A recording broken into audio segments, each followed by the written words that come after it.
अफगानिस्तान में कब्जा जमाए बैठे तालिबान को लगा झटका। विद्रोही गुट नेशनल रेजिस्टेंस फ्रंट ने दिया झटका। अहमद मसूद की सेना है नेशनल रेजिस्टेंस फ्रंट। अफगानिस्तान के एक जिले पर किया कब्जा। जल्द ही तालिबानियों के सिमट सकते हैं बोरिया बिस्तर। दोस्तों, अफगानिस्तान की जमीन पर अपना कब्जा जमाए बैठे तालिबान को अब एक बड़ा झटका लगा है। एक साल पहले तालिबानियों ने अफगानिस्तान पर कब्जा किया था। उससे पहले यहां अमेरिका ने कब्जा कर रखा था, लेकिन अमेरिका की वापसी के बाद करीब 20 साल गुजरने के बाद फिर से यहां तालिबान की सत्ता आ गई थी। अपनी सत्ता वापसी के साथ ही तालिबानियों ने अपने कहर की हर हद पार कर रखी थी। यहाँ की जनता हर वक्त तालिबानियों के जुल्म को सह रही थी, लेकिन अब लगता है कि तालिबानियों का फिर से पतन होने वाला है। उनके अंत की शुरुआत हो चुकी है और इसकी शुरुआत अहमद मसूद की सेना ने की है। उन्होंने तालिबानियों को ऐसा झटका दिया है कि उनके होश ही उड़ गए। वहीं अहमद मसूद की सेना की ताकत को देखकर अफगान की जनता में फिर से जीने की उम्मीद जागी है। उन्हें ये आशा होने लगी है कि शायद एक दिन उन्हें तालिबानियों के जुल्म से छुटकारा मिल सकता है और वो भी दुनिया के बाकी लोगों की तरह सामान्य और खुशहाल जिंदगी जी सकेंगे। कैसे उड़े हैं तालिबानियों के होश? कौन है ये अहमद मसूद? इनकी सेना ने ऐसा क्या कर दिया कि तालिबानियों के बोरिया बिस्तर समेटने की नौबत आ गई? क्यों यहाँ के लोगों को तालिबानियों से मुक्ति की उम्मीद जगी? और क्या सच में अफगानिस्तान को कभी तालिबानियों से मुक्ति मिल पाएगी? दोस्तों, ये ऐसे सवाल हैं जो अफगानिस्तान को लेकर फिर से उठने लगे हैं। हम आपको इन सभी सवालों के जवाब इस वीडियो में देंगे। 15 अगस्त 2021 यही वो तारीख थी जब एक साल पहले तालिबान अफगानिस्तान की सत्ता पर काबिज हो गया था। इस दिन अमेरिका के पूर्व राष्ट्रपति डोनाल्ड ट्रंप के प्रशासन ने तालिबान के साथ 1 मई 2021 तक अफगानिस्तान से अमेरिकी सैनिकों को वापस लाने के समझौते पर हस्ताक्षर किया था। दोस्तों, तालिबान 1990 के दशक की शुरुआत में अफगानिस्तान से सोवियत सैनिकों की वापसी के बाद उत्तरी पाकिस्तान में उभरा एक आतंकवादी संगठन है। वहीं वर्तमान में यह अफगानिस्तान में सक्रिय एक इस्लामी कट्टरपंथी राजनीतिक और सैन्य संगठन है। यह अफगानिस्तान में इस्लाम के सख्त रूप को फिर से लागू करना चाहता है, लेकिन इस बार कब्जे के बाद तालिबान ने कहा था कि वे पिछले समय की तुलना में उदार होंगे, लेकिन ऐसा कुछ नहीं हुआ। तालिबान की सत्ता में आने के बाद से कई फरमान जारी हुए जो ये बता रहे थे कि 20 साल पहले के तालिबान में और अब के तालिबान में कोई विशेष फर्क नहीं है।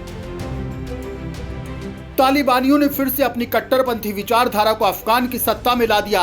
इसके बाद से अफगानिस्तान का पतन जारी है। अपनी विचारधारा में फंसे होने के चलते धीरे धीरे उन्होंने महिलाओं के अधिकारों को कुचलना और मीडिया पर नियंत्रण करना शुरू कर दिया।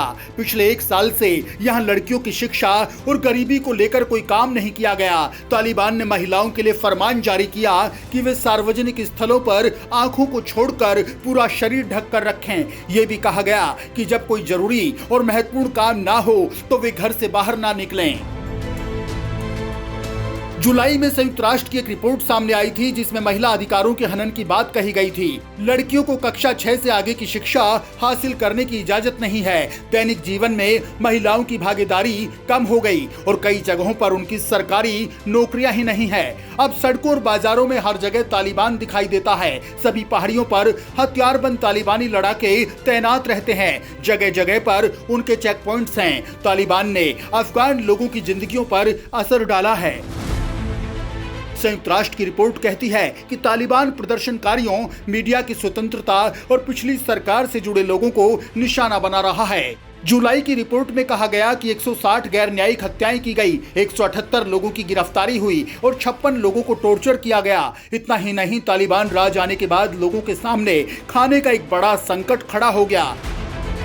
ह्यूमन राइट्स वॉच का अनुमान है कि लगभग 90% अफगान नागरिकों के पास पर्याप्त भोजन नहीं है। कुपोषण एक बड़ी समस्या के रूप में उभर रहा है। खाने की कमी को पूरा करने के लिए भारत ने गेहूं भेजा था। संयुक्त राष्ट्र के मुताबिक अफगानिस्तान एक ऐसा देश है जो थकान से जूझ रहा है और यहाँ लाखों लोग भूखमरी के कगार पर हैं। इसके अलावा अफगानिस्तान की स्वास्थ्य सुविधा खराब हुई है। यही कारण है कि हाल ही में अफगानिस्तान में आए भूकंप से हजारों लोगों की जान गई। अफगानिस्तान में ज्यादातर इलाकों में कच्चे घर दिखाई देंगे। अफगानिस्तान में आए भूकंप के कारण सैकड़ों लोग बेघर हो गए। वहीं तालिबान के अफगानिस्तान पर कब्जा जमाने के बाद लोग दहशत में आ गए और अपनी जान बचाने के लिए देश छोड़कर भाग रहे हैं। पूर्व राष्ट्रपति अशरफ गनी और कई सरकारी अधिकारी भी जनता को अकेला छोड़कर भाग गए। तालिबान के कब्जे के बाद विदेशों में अफगानिस्तान की $8 बिलियन की संपत्ति फ्रीज कर दी गई। अमेरिका ने भी देश के विकास और अन्य सहायता के लिए दिए जाने वाले बजट का भुगतान रोक दिया। रातों रात पहले से ही कमजोर अर्थव्यवस्था ध्वस्त हो गई। ऐसे मुश्किल समय में तालिबान से आंखें मिलाने वाले विद्रोही बनकर उभरे हैं अहमद मसूद, जो अफगानिस्तान के राष्ट्रीय प्रतिरोध मोर्चा का नेतृत्व करते हैं। अफगानिस्तान की ऐसी बदतर हालत को देखते हुए लेफ्टिनेंट जनरल सादात ने कहा था कि वो और दूसरे अन्य लोग अफगानिस्तान को तालिबान से आजाद कराने और लोकतांत्रिक व्यवस्था दोबारा कायम करने के लिए अपनी ताकत के मुताबिक सब कुछ करेंगे। उन्होंने कहा कि अब वक्त आ गया है कि उनकी मनमानी को रोका जाए और एक नए अध्याय की शुरुआत की जाए। इसके लिए अहमद मसूद एक उम्मीद की किरण के रूप में देखे जा रहे हैं। दोस्तों, यहां आपको बता दें कि मसूद अहमद शाह मसूद के बेटे हैं, जिन्हें पंजशीर के शेर के रूप में जाना जाता था और उन्होंने घाटी में अपने गढ़ से तालिबान के खिलाफ सबसे मजबूत प्रतिरोध का नेतृत्व किया था। हालांकि 9/11 से 2 दिन पहले मोरक्को मूल के अलकायदा के आतंकवादियों द्वारा उनकी हत्या कर दी गई। पंजशीर घाटी अब सुन्नी पश्तून बलों के खिलाफ अफगानिस्तान की आखिरी बची हुई पकड़ बनी हुई है, जो 1990 के गृह युद्ध के दौरान तालिबान के हाथों नहीं लगी थी और एक दशक पहले सोवियत संघ द्वारा भी नहीं जीती गई थी। वहीं अहमद मसूद एक अफगान राजनेता और national resistance front of Afghanistan के संस्थापक हैं। उन्हें नवंबर 2016 में मसूद फाउंडेशन के सीईओ के रूप में नियुक्त किया गया था। उन्होंने 5 सितंबर 2019 को पंजशीर घाटी में अपने मकबरे पर अपने पिता के उत्तराधिकारी की घोषणा की थी। अफगानिस्तान में तालिबान के बढ़ते अत्याचारों को रोकने के लिए उन्होंने तालिबान राज के खिलाफ मोर्चा खोल दिया है।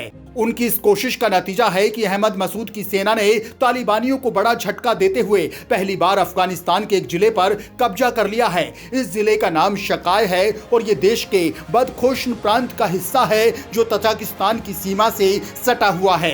अब इस शकाय जिले पर विद्रोहियों का पूरी तरह से कब्जा हो गया है। विद्रोही गुट नेशनल रेजिस्टेंस फ्रंट यानी NRF ने तालिबान के जिला गवर्नर माउली अकरम को पकड़ने का दावा किया है। NRF ने बताया कि उसने 10 तालिबानियों को भी अपनी हिरासत में ले लिया है। अफगान मीडिया के मुताबिक मसूद समर्थक विद्रोहियों ने शकाय जिले पर ठीक उस समय कब्जा किया जब तालिबान का रक्षा मंत्री मुल्लाक याकूब बदख्शान प्रांत के वखान इलाके के दौरे पर था। NRF के एक वरिष्ठ सदस्य ने कहा कि हमारे पास वीडियो है जो तालिबान के शकाय जिला के गवर्नर और 10 अन्य तालिबानियों को पकड़ने की पुष्टि करता है। हम इसका वीडियो जारी कर रहे हैं।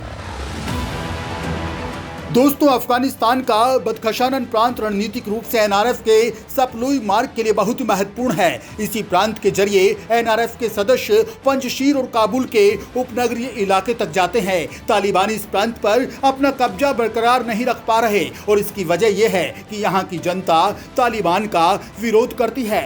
विश्लेषकों का मानना है कि लगातार लड़ाई तालिबान के कमजोर शासन के लिए बहुत ही घातक और खर्चीली साबित हो सकती है। वहीं NRF ने बताया कि पिछले सप्ताह हुई लड़ाई में तालिबान का ब्रिगेड कमांडर माउली अब्दुल रहमान घायल हो गया था।